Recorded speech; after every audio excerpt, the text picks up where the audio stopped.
तो अगर आप आउटडोर वीडियोस बनाते हो, आज मैं ऐसी एक्सेसरी के बारे में बात करने वाला हूँ which is a must have, और वो है ये वेरिएबल एनडी फिल्टर जो अभी मैंने अपने ये लेंस पे लगा रखी है। अब अगर ये एनडी फिल्टर अभी जो हमने कैमरा पे लगाया है, अगर हम ये हटा देते हैं अभी, तो आप देखना ये वीडियो एकदम से ब्राइट हो गई है। और वापस अगर हम ये एनडी फिल्टर लगाते हैं तो इस तरीके से अब आपकी वीडियो वापस नॉर्मल एक्सपोजर पे आ जाएगी। अब ये ब्राइट और डार्क क्यों हुआ, उसका रीज़न मैं आपको बताता हूँ। तो एनडी का पर्पस क्या है वो मैं आपको बता देता हूँ। अभी आप देखो थोड़ा बहुत मेरा फेस दिख रहा होगा। अब अगर मैं इसको मूव करता हूँ तो आप देख रहे हो एकदम ओपेसिटी कम हो गई है, ट्रांसपेरेंसी कम हो गई है वापस इस तरीके से। तो जितना स्टॉप कम होगा उतनी ज़्यादा लाइट कैमरा के अंदर आ पाएगी, उतनी कम लाइट ब्लॉक होगी। जितना ये डार्कनेस ज़्यादा होगी ग्लास की, उतनी लाइट ज़्यादा ब्लॉक होगी। तो डिपेंडिंग ऑन योर स्टाइल आप एनडी फिल्टर की स्ट्रेंथ ज़्यादा या कम कर सकते हो। ज़्यादा होगी तो लाइट आप ज़्यादा अंदर आने से ब्लॉक कर पाओगे। अब इसके बेनिफिट्स जो दो हैं वो क्या होते हैं वो मैं आपको बताता हूँ। अब क्वेश्चन ये आता है कि हम एनडी फिल्टर यूज़ क्यों करते हैं। अभी जो हम जिस कैमरा से शूट कर रहे हैं उसमें एनडी फिल्टर लगा हुआ है, वो मैं आगे एक्सप्लेन करूँगा। बट पहले मैं आपको बताता हूँ एनडी फिल्टर का यूज़ क्या है। देखो, जब हम वीडियो शूट करते हैं एक सिंपल सा रूल यूज़ होता है which is 180 degree shutter rule. उसका सिंपल मतलब ये है कि जितने भी आप FPS पे वीडियो शूट करते हो, शटर स्पीड उसका डबल होना चाहिए। इसका एग्जाम्पल, जैसे अभी हम 50 FPS पे शूट कर रहे हैं तो मेरा शटर स्पीड 1/50 का डबल मतलब 1/100 होगा। वही अगर आप 25 FPS पे कर रहे हो तो 1/50th ऑफ अ सेकेंड, फिर अगर आप 60 पे कर रहे हो तो 1/20th ऑफ अ सेकेंड। तो ये रूल हम इसलिए यूज़ करते हैं ताकि जो शटर का मोशन है बेसिकली उसको मैच करने के लिए। अब मैं ज़्यादा टेक्निकल नहीं जाऊँगा, अदरवाइज़ चीज़ें थोड़ी कॉम्प्लिकेट हो सकती हैं। बट ये सिंपल सा रूल है, जब भी आप वीडियो शूट कर रहे हो, चाहे इंडोर हो चाहे आउटडोर हो, तो ये जो रूल है इसको आपको वीडियो में अप्लाई करना चाहिए टू गेट बेटर आउटपुट। अब हम बात करते हैं कि एनडी फिल्टर के आपको बेनिफिट क्या होता है। सबसे पहले बेनिफिट की अगर मैं बात करूं वो है मोशन की। अब मोशन की अभी जब हम बात कर रहे हैं, अगर मैं आपको एग्जांपल दिखाऊं, अभी हम 50 FPS पे हैं तो 1/100th ऑफ अ सेकेंड की शटर स्पीड यूज़ कर रहे हैं, ठीक है।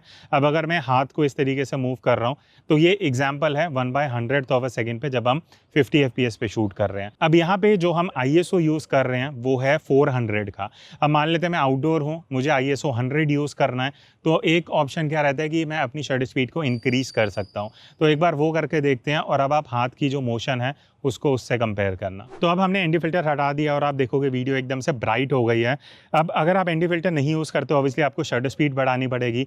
तो यहाँ पे अगर हम 1/1000 की शटर स्पीड आप डालते हैं to get a similar exposure जो हमें पहले मिल रहा था, तो अभी आप देखोगे हमें ऑलमोस्ट वैसे ही एक्सपोजर मिल रहा है, बट अब शटर स्पीड 1/1000 हो चुकी है। अब अगर मैं ये हाथ का मोशन करता हूँ और इसको अगर हम कंपेयर करते हैं 1/100th ऑफ अ सेकेंड से जो मैं पहले कर रहा था, तो अगर आप साइड बाय साइड कंपेयर करोगे तो ये थोड़ा सा चॉपी लग रहा होगा, और 1/100 का जो मेरा हाथ मूवमेंट था वो थोड़ा स्मूथ होगा। उसका बेसिक सा रीज़न ये है कि जब हम एनडी फिल्टर यूज़ कर रहे थे तो हम अपनी शटर स्पीड को कंट्रोल कर पा रहे थे, स्लो कर पा रहे थे, जिस वजह से नेचुरल मोशन मिल रहा था। बट बिना एनडी फिल्टर के क्या होता है, जब आप आउटडोर शूट कर रहे हो आप एनडी फिल्टर कुछ भी बढ़ा देते हो एक्सपोजर सही करने के लिए।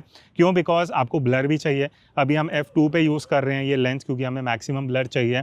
तो F नंबर तो हम बढ़ा नहीं सकते, ना कम कर सकते हैं, तो हम शटर स्पीड फास्ट कर देते हैं कि वीडियो ब्राइट ना हो। अब जैसे हमने 1/1000 कर दिया तो ऐसे में तो वीडियो ठीक है, बट जहाँ पे आपका थोड़ा सिनेमैटिक वीडियो शूट कर रहे हो, हैंड मूवमेंट्स है, कुछ चीज़ें मूव हो रही हैं, तो उनका जो मोशन है वो उतना रियलिस्टिक नहीं दिखता। इवन अगर मैं हाथ मूव कर रहा हूँ उतना रियलिस्टिक नहीं दिखेगा जितना 1/100 पे दिख सकता है। तो इसलिए हम एनडी फिल्टर यूज़ करते हैं ताकि जो नेचुरल मोशन हम रिकॉर्ड करना चाहते हैं वो एनडी फिल्टर लगा के शटर स्पीड स्लो करके अचीव कर पाएँ। अब जो दूसरा बेनिफिट आपको एनडी फिल्टर का मिलता है वो है ब्लर इफेक्ट। अब एनडी फिल्टर लगाने से कोई ऐसा नहीं है कि आपको ब्लर कम या ज़्यादा मिलेगा।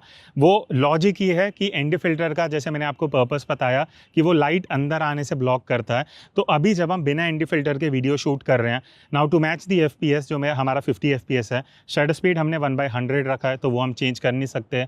ISO हम आउटडोर हैं तो मिनिमम रखा है ISO 100। अब F वैल्यू अभी हमने F5.6 पे रखी है क्योंकि ये लेंस F2 का है। अब अगर मैं just to show you F2 पे एक बार ले आते हैं लेंस को, अभी हम शूट करते हुए F2 पे जाते हैं, तो आप देखना वीडियो एकदम से ब्राइट हो जाएगी। क्यों? बिकॉज हम एनडी फिल्टर यूज़ नहीं कर रहे हैं, शटर स्पीड हम चेंज कर नहीं सकते, ISO हम और नीचे लेके नहीं जा सकते। अब अगर हमें ब्लर इफेक्ट ज़्यादा चाहिए F2 वाला, तो वीडियो इतनी ब्राइट आएगी। तो इस वजह से अब हम अगर ND फिल्टर लगा के एक बार मैं आपको दिखाता हूँ कि क्या फ़र्क आता है, तो आपको ज़्यादा बेटर समझ आएगा। अब हमने ND फिल्टर लगा लिया है और f5.6 से अब हम f2 पे लेके आ चुके हैं। तो अब जो आप ब्लर इफेक्ट देख रहे हो ऑलमोस्ट सेम एक्सपोजर होगा। इट्स जस्ट दैट कि जब हम विदाउट ND फिल्टर शूट कर रहे थे 5.6 पे तो ब्लर उतना नहीं मिल रहा था, बट अब हमने f2 का अपर्चर डाल लिया और आपको ब्लर इफेक्ट कंपैरेटिवली ज़्यादा मिलेगा। तो ये ND फिल्टर का एक और बेनिफिट है कि जब आप ND फिल्टर लगा देते हो तो आपकी सेटिंग इस तरीके से हो पाती हैं कि आप अच्छी लाइट में भी लाइट को रिस्ट्रिक्ट करके अपना अपर्चर ओपन करके ज़्यादा ब्लर इफेक्ट अचीव कर सकते हो। अब एंड में मैं एक चीज़ आपके साथ डिस्कस करना चाहूँगा जो इंपॉर्टेंट है जब आप ND फिल्टर लेने जाओगे ऑनलाइन या ऑफलाइन।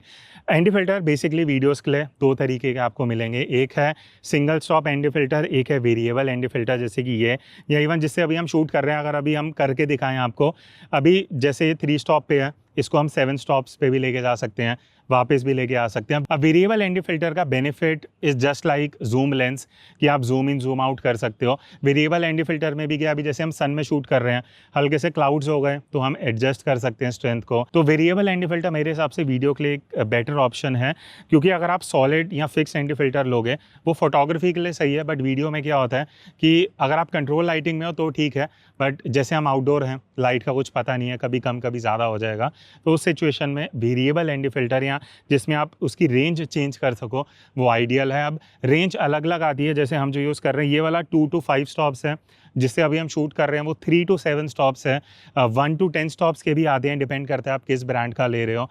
तो रेंज नॉर्मली 4 स्टॉप्स की अगर रहती है तो वो एक आइडियल ऑप्शन आपको मिल सकती है। सो होपफुली इस वीडियो से आपको इस क्वेश्चन का आंसर मिल गया होगा कि ये ND फिल्टर क्या होता है, क्यों यूज़ करना चाहिए, और एज अ वीडियो क्रिएटर आपको क्या बेनिफिट्स मिलते हैं। 2 चीज़ें मैंने आपको दिखाई, एक है मोशन कंट्रोल करने का, दूसरा है ब्लर इफेक्ट वाला।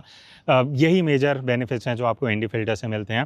बाकी जो मेरे कुछ ऑप्शन हैं जो मैं यूज़ करता हूँ वो लिंक मैं डिस्क्रिप्शन में दे दूँगा, आप चेक कर सकते हो। So that's it. इस तरीके की और वीडियोज़ इस चैनल पर आती रहेंगी। I will see you in the next video. तब तक take care and keep creating.